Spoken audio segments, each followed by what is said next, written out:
Totálna beka. Už družičky budú pozerať, že aký som prišiel za Gabbani. Keď pršalo, vyletel orol, zmokol, prechladol a zdochol. Ľudia pozerali, že kto sme, čo sme. Pre televíziu Dziva fotobudka David Haborák. Prebieha to celkom fajn, rozbiehame sa. 2, tiger! Jak si vedia objednať fotobudku?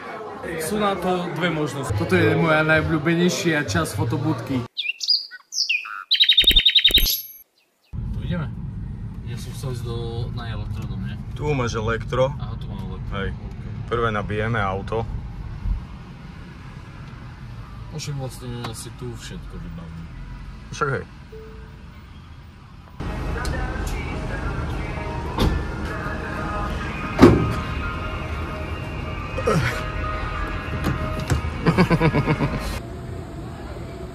David, dneska ideme na fotobudku.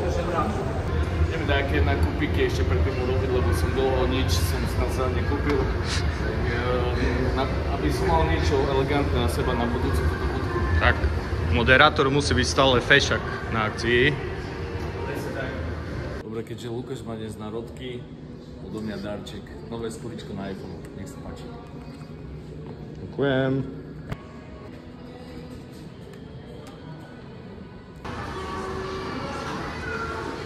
Ja som robil niekedy animátora na rôznych táboroch, takých cirkevných. Je to trošku taký únik tiež od mojich pracovných povinností, ktoré mám počas týždňa. No a povedz mi ešte nejakú najzabavnejšiu príhodu z fotobudky. Pre mňa úspešná fotobudka je tá, keď vidím, že proste ľudia sa brutálne smejú, bavia. Toto je pre mňa úplne, že také vtedy z tej fotobudky odchádzam taký spokojný, že s dobre vykonanou prácou. Jo. No a presne preto sme sa chceli odlišiť tým, že je fotobudka a fotobudka. Fotobudka, kde je moderátor ako David, ktorý rozbehne tú zabavu, alebo je fotobudka, kde iba máte nejakú atraktivitu na svadbe a tým to hasne, hej? Čiže to je veľký dôvod.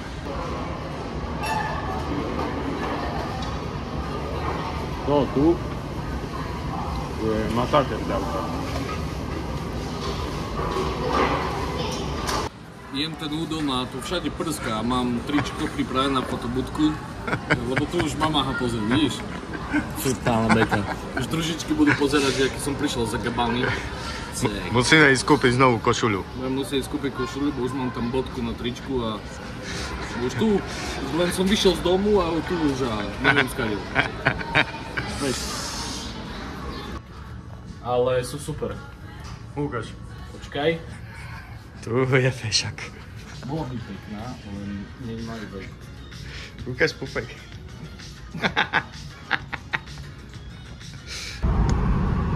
No a máš nejakú novú hlášku, čo použiješ na fotobudke? Začnem, keď budem začínať fotobudku, tak poviem na začiatku basničku.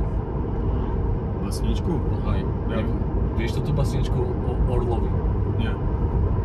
Maria Razosová, Martáková, Orol. Keď pršalo, vyletel orol, zmokol, prechladol a zdochol. A tak začne budka, hej? Áno. Nie, čo si.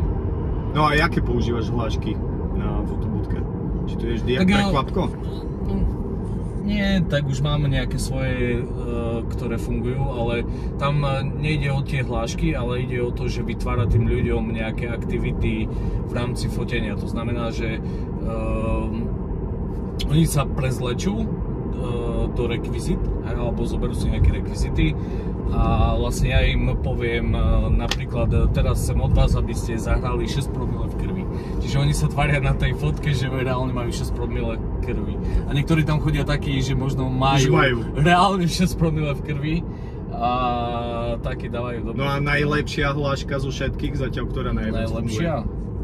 Tiger to je napríklad tesne predtým, ako vlastne cvakne tá fotka, tak im poviem, že zahrajte tigra a tiger je, že takto pazúre a musia zrobiť aj ten, vlastne zavrčať ako tiger, že a vtedy celkom, keď to robí 10 ľudí naraz, tá fotka vyzerá veľmi dobre a potom sa veľmi dobre aj na tom zabávajú.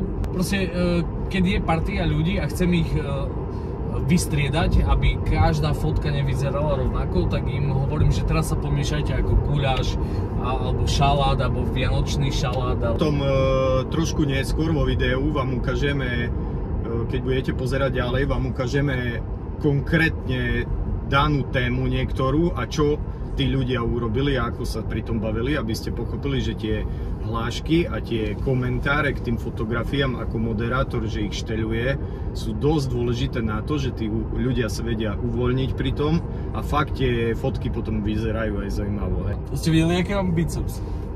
David, začal chodiť do posilky. Už 2 týždne chodím. Narastol biceps. To ideme vykladať, ne? Ideme vykladať, vieme, že kde budeme, na tomto mieste sme prvýkrát, ale je pekne, to je dobrý výhľad. Pekne. Taká chatová sala, že je to taká jak veľká jedna chata, pekne. V pohode ľudia pozerali, že kto sme, čo sme a o chvíľku budem s každým kamarát po 2 hodinách fotobudky, takže... Poďme na to. Stále to tak je. Áno.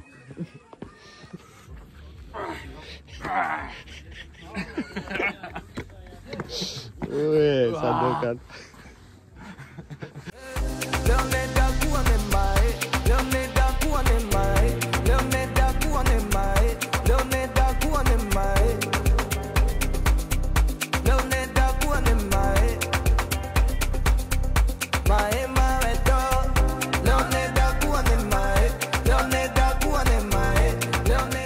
Tento stôl je malý na naše rekvizity. Máme strašne veľa rekvizit a neviem, a riešime stôl, to je, akože toto sa deje často, nemáme kde dávať rekvizity, hej. Ale už sa niečo nesie. Dobre, super. Dobre, takže vyriešili sme náš problém, trošku sme zväčšili na stôl. Máme tu aj na stoličku, máme tu aj taký pekný obrúsok. Pekne vieme tu položiť nejaké naše rekvizity, napríklad takéto úška, hej, alebo na tým úškam si môžeme dať aj takéto okuliare. Pre televíziu Dziva fotobudka David Haborák. Dobre, čiže... Tie uši ináč, to co je za uška? To sú moje uši. Najviac používaná rekvizita, alebo najobľúbenejšia rekvizita, to sme ju len od jedného kamoša dostali. To vám teraz predvediem. To je najlepšia rekvizita, ktorú máme. Oj, moje ucho! Ucho mi spadlo.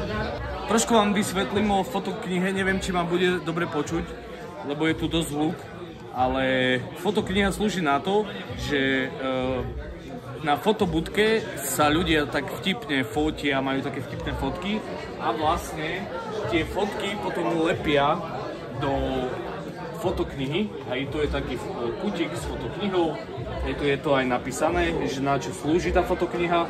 Tu nalepia nejaké fotky, zvyčajne začínajú novomanželia tými vtipnými fotkami. Nalepia si fotky, napíšu tam nejaké venovanie a už veľa ľudí už na konci si začína pozerať tú fotoknihu, lebo proste tie fotky sú také vtipné, že človek jednoducho každá jedna strana, že sa rehoce. Hej, to je proste, to není fotokniha pre novomanželov, ale to je smiešná kniha z Harryho Pottera. Teraz si urobíme testovaciu fotku. Musíme zistiť, či vytlačiť si nejakú testovaciu fotku, či máme správne nastavené svetlo. Dobre, čiže takto, tu stlačíme, dobre, beží čas. 5, 4, 3, 2, 1. OK. Sandokan. Dobre, fotečky nám vyšli. Tak od svetla. Dobre, tu si pozrieme do svetla, či máme celkom dobre. Trošku som žltý, ale písmo je OK. Môže byť. 4, 3, 2, 1. David, jak to prebieha? Prebieha to celkom fajn, rozbiehame sa, pomaličky aj zabava sa rozbieha. Čiže vytlačím vám 4 fotky, dobre? 2 si nalepíte do fotoknihy a 2 budú pre vás, ktoré budú nalepené alebo pripevnené magnetom na chladničke u vás doma. Alebo na mikrovlnku si ich dajte. Dobre? Dobre, dámy, popcháte sa, len choďte bližšie k sebe. Dámy, téma je, predstavte si, že máte 13 rokov a že idete robiť fotky na sociálne siete. Čiže chcem od vás. Jednoslavné pivko, serus. Mám sa ešte sama sfotiť.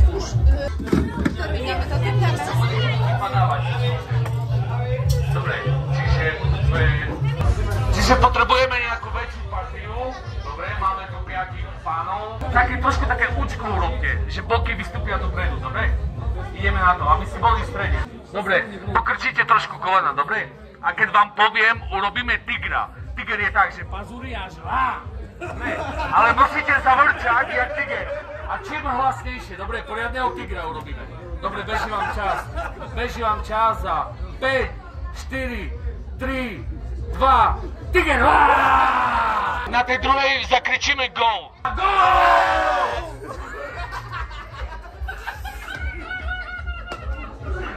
Tvárte sa ako MMA zápasníci, dobre? Tvárte sa drsne. Dobre, normálne postojí, buďte postojí. Tak. Teraz sa pomiešajte, ako sa mieša vianočný šalát. Miešame sa, ešte si dáte kolečko, miešame sa, dobre, super. Poďte 13 cm dopredu ešte, dobre, a ideme na to, a dajte nejaké vtipné grimasy. Čiže všetci teraz našplúme pery, aby si boli v strede, dobre? V strede a poďte ešte trošku bližšie, aby vynikli vaše pery. Jak si vedia objednať fotobudku? Sú na to dve možnosti. Prvá možnosť je, že nás stretnete na nejakej akcii a zoberiete si vizitku, túto, a napíšete priamo na webe, je tam takýto formulár, ktorý viete vyplniť, poslať a vlastne viete si priamo dohodnúť termín, čas a financie. To je celé. Veľmi jednoduché, rýchle. Toto je moja najobľúbenejšia časť fotobudky, kedy za dobre vykonanú prácu je veľmi dobré jedlo. Preto mám takú objemovku v tejto chvíli, ale už sa na tom pracuje. Dobrú chuť.